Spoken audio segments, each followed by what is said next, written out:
Welcome to the technical seminar in thermal analysis. My name is Lani Celis, and I will be your presenter for today. The International Confederation for Thermal Analysis and Calorimetry defines thermal analysis as a group of techniques in which a property of the sample is monitored against time or temperature, while the temperature of the sample in a specified atmosphere is programmed. The physical properties evaluated by thermal analysis and their appropriate techniques are listed on this table. For changes in mass and the temperature difference between a sample and a reference material, the simultaneous thermal analysis, or STA, composed of thermogravimetry combined with differential thermal analysis, is used. For quantifying the energy in a reaction, the differential scanning calorimetry, or DSC, is utilized. Here is an illustration of a TG curve indicating mass loss and mass increase and how the common reactions are represented in a DTA or DSC curve, which are both plotted against temperature. By combining both TG and DTA, we can elucidate reactions such as the reactions listed on the table on the right side of this slide. Reactions such as melting, crystallization, glass transition, phase transition, Curie point, dehydration, oxidation can be measured by both STA and DSC. Other reactions such as decomposition and combustion are recommended to be analyzed by STA. From this slide onwards, we will be talking about simultaneous thermal analysis. The applications for STA are quantifying inorganic compounds, converting TG-DTA to TG-DSC. We will also be discussing the effectivity of sample observation STA in food and in polymer, and other options such as combining STA with humidity generator. Here is a typical STA result of cement. The green curve is a TG, and the blue curve is DTA. The black curve is a derivative TG, which shows the mass loss rate of the cement. All of these curves are plotted against temperature. This result shows several endothermic peaks with a series of corresponding mass losses at 450 degrees centigrade and from 500 degrees centigrade up to 800 degrees centigrade. These respective reactions are due to dehydration of calcium hydroxide, which is 2.04%, and decarbonation of calcium carbonate with a mass loss of 11.6%. The next application is the STA measurement of sugar. This was measured from room temperature up to 700 degrees centigrade at 10 degrees centigrade per minute. At first, the sugar are in granular shape at room temperature, and as the temperature increases, we can observe an endothermic peak due to melting near 200 degrees centigrade. This was followed by mass loss associated with endothermic reaction, which is due to dehydration. From 300 degrees onwards, we can observe exothermic reactions that correspond to mass losses, which are due to caramelization and combustion of carbon in sugar. And finally, a 100% mass loss can be observed at the end of the measurement. Notice here that the unit for DTA is microvolt. Here, we can only observe endothermic or exothermic reaction, but cannot quantify the amount of energy directly. However, through energy and temperature calibration, we are able to quantify as to the amount of energy in these reactions. Please refer to the next slide. And by temperature and energy calibration, the conversion of DTA to DSC can be easily accomplished. Therefore, here we are able to quantify the amount of energy in these reactions. Recently, the use of sample observation technology has increasingly becoming popular in the field of thermal analysis. Using this attachment, the physical changes such as change in color, shape, Volume can be confirmed visually, providing additional information and accurate description of the obtained reactions. This video shows us the sample observation STA in sugar. On the upper right-hand corner of the slide, we can see live captured images of sugar measured from room temperature up to 700 degrees centigrade. As we increase the temperature, our first reaction is an endothermic reaction without mass losses. This is melting of sugar. Then at 221 degrees centigrade, we can see the first mass loss associated with endothermic reaction, that is dehydration, followed by exothermic reactions at 261 degrees centigrade and at 317 degrees centigrade due to caramelization. From 400 degrees centigrade onwards, we can see another exothermic reaction that is due to the combustion of carbohydrate in sugar.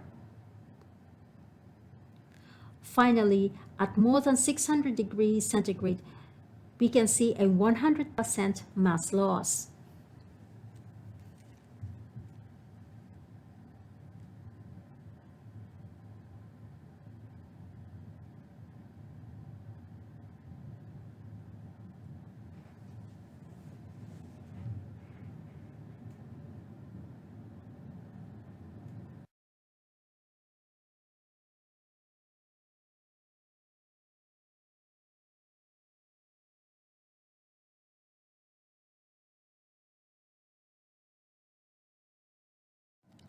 TG method is known as an excellent tool for compositional analysis. In our next application, we will show you the thermal decomposition and quantification of carbon black in rubber. Rubber is a complex polymer composed of resin compounds, fillers, and carbon black. Here, the rubber material is measured from room temperature up to 800 degrees centigrade under inert atmosphere and held for 10 minutes. Then the atmosphere is changed from inert to air atmosphere. Under inert atmosphere, we can see 3 stages of mass losses at 280 degrees centigrade, 420 degrees centigrade, and at near 730 degrees centigrade due to thermal decomposition of resins and fillers. At the end of these reactions, only carbon black has remained on the rubber material. However, carbon black won't burn without oxygen present in the atmosphere. By switching gases to air atmosphere, we can observe an exothermic reaction accompanied with mass loss due to combustion of carbon black. Through this procedure, we are able to quantify the amount of carbon black, which is 14.9%. Here is a video of a sample observation STA in rubber on the data I have discussed one slide earlier. As the rubber goes through thermal decomposition, we can see a volumetric change in sample size.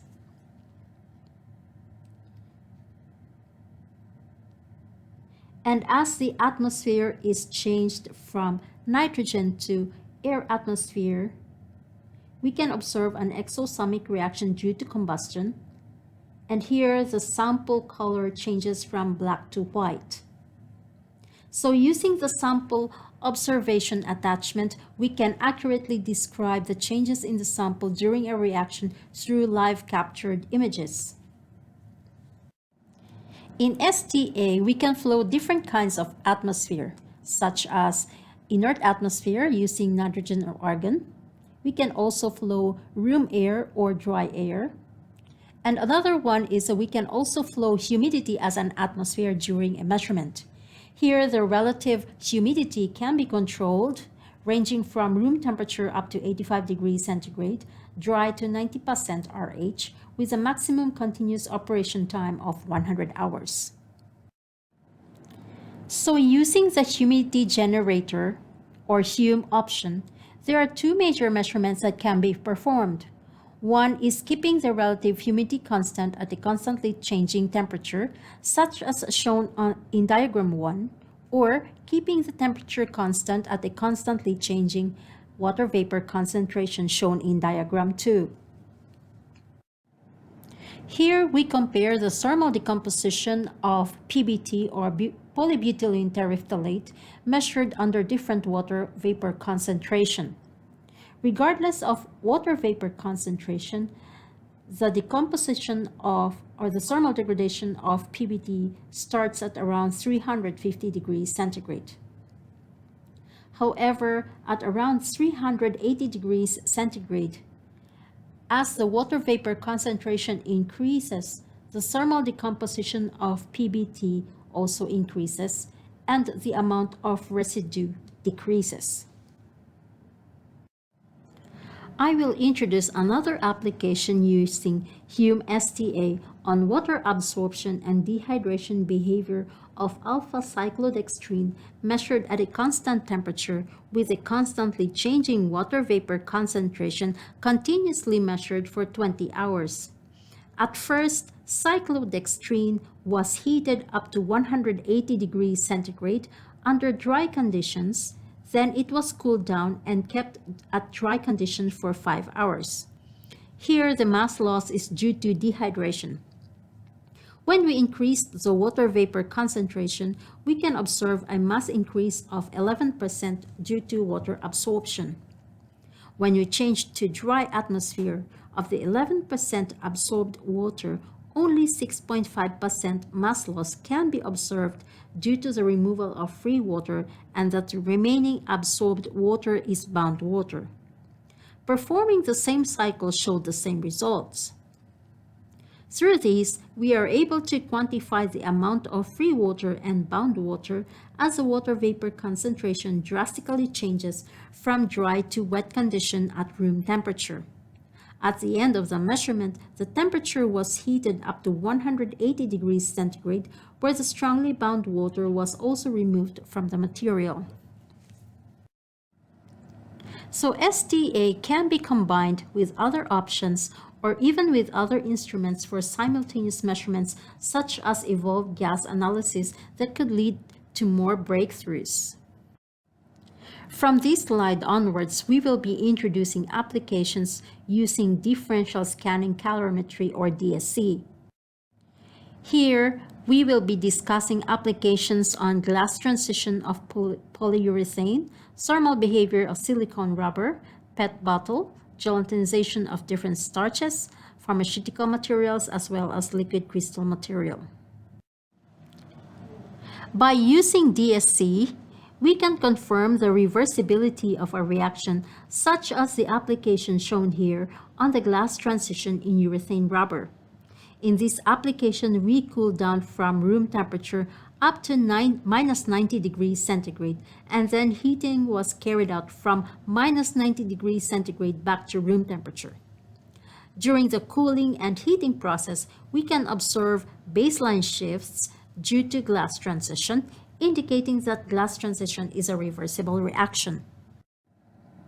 The next application is a DSC measurement of silicone rubber. We did a step cooling from room temperature to less than minus 150 degrees centigrade using liquid nitrogen. Then it was heated from minus 150 degrees centigrade at 5 degrees centigrade per minute up to 0 degrees centigrade. During the heating process, we can observe a glass transition at minus 127 degrees centigrade, crystallization at minus 89 degrees centigrade, and melting peaks at minus 47 degrees centigrade and at minus 39 degrees centigrade. Semi-crystalline materials and crystalline materials differ in thermal behaviors. Here, we show the PET bottle where we took samples on the top, the sides, and the bottom. Then we used DSC, heating all these materials from room temperature up to 300 degrees centigrade. Results show that the top and the bottom part have similar thermal behaviors. We can observe baseline shift due to glass transition and an exothermic reaction due to crystallization. However, all samples revealed endothermic reactions at 250 degrees centigrade due to melting. Therefore, we can conclude that the top and the bottom are composed of semi-crystalline material, while the side part is a crystalline PET material. In our next application, we compare the gelatinization behavior of different starches. When water is added to the starch powder and heated to more than 60 degrees centigrade, the starch granules undergo an irreversible swelling and loses its birefringence, or loss of starch crystallinity. This process is known as gelatinization. The gelatinization temperature differs depending on the botanical origin of the starch, and it serves as a fingerprint in identifying starches. Starches are composed of a non-ordered structure called amylose and an ordered structure of amylopectin chains. Their ratio depends on the type of starch, the onset temperature of the gelatinization process, and the enthalpy increases with increasing amylopectin chains, and the onset temperature increases with increasing amount of amylose. Among all starches shown in this data, the potato starch reveals a higher crystallinity and the wheat starch as lowest. From this slide onwards, we will be showing applications in pharmaceuticals. Here is an application on the phase transition in different forms in sulfonylamide using DSC. The blue curve is the alpha form, the green curve is a beta form, and the red curve is a gamma form. In the gamma form, we can only see a single endothermic peak at 164 degrees centigrade due to melting. However, in the alpha form, we can observe an endothermic peak near 114 degrees centigrade. This is due to phase transition, and similarly, the beta form also revealed an endothermic peak at 119 degrees centigrade due to phase transition. Both materials exhibited another endothermic peak at 164 degrees centigrade due to melting, indicating that both materials have changed to gamma form. One of the common problems in DSC measurement is the interpretation of results when unexpected peaks appear in measuring unknown samples. We can verify this through cycle measurement in DSC, but XRD-DSC is the easiest way to understand regarding changes in crystal structure. In XRD-DSC, the XRD data is added to the DSC information to determine whether the endothermic peak in the DSC is a crystal transition or melting based on the added XRD information. Recently, the use of sample observation DSC that records the live image of the sample during measurement is increasingly becoming popular, and it's often used to accurately interpret the results while looking at the image. This time, we will introduce the results of using the sample observation DSC for the thermal behavior of carbamazepine. In this slide, we will show the sample observation DSC result of carbamazepine form 1. A 0.13 mg sample amount was used and heated at 10 degrees centigrade per minute up to 200 degrees centigrade. Results show that the exothermic peak is continuously observed immediately after the endothermic peak at 177 degrees centigrade. After that, another endothermic peak is observed at 193 degrees centigrade. Looking at the sample images at these peaks, the sample that was in a powder state at 170 degrees centigrade melted at 177 degrees centigrade, revealing change in shape and has partially become transparent. Then immediately at 179 degrees centigrade, the transparent part has changed to white, and we can see that it was crystallized. Therefore, we can conclude that the 177 degrees centigrade endothermic peak is a melting of form 1 and then recrystallized into the high temperature stable phase.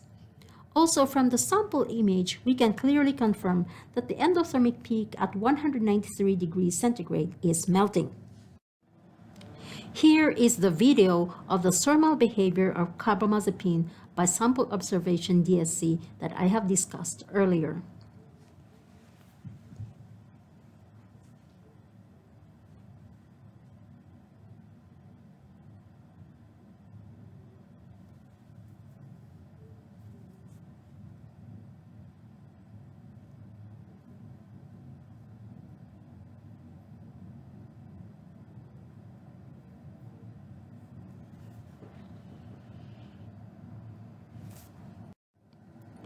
The last application that we will be showing you today is a video on phase transition of azoxyanisole by sample observation DSC. This was measured from room temperature to 150 degrees centigrade and cooled down back to room temperature. Initially, the sample is at crystalline phase 3. Notice the change in color in state during heating as it changes to liquid crystal phase 1 during the first endosamic reaction, and another change in color when it changes to liquid crystal phase 1, and vice versa during the cooling process.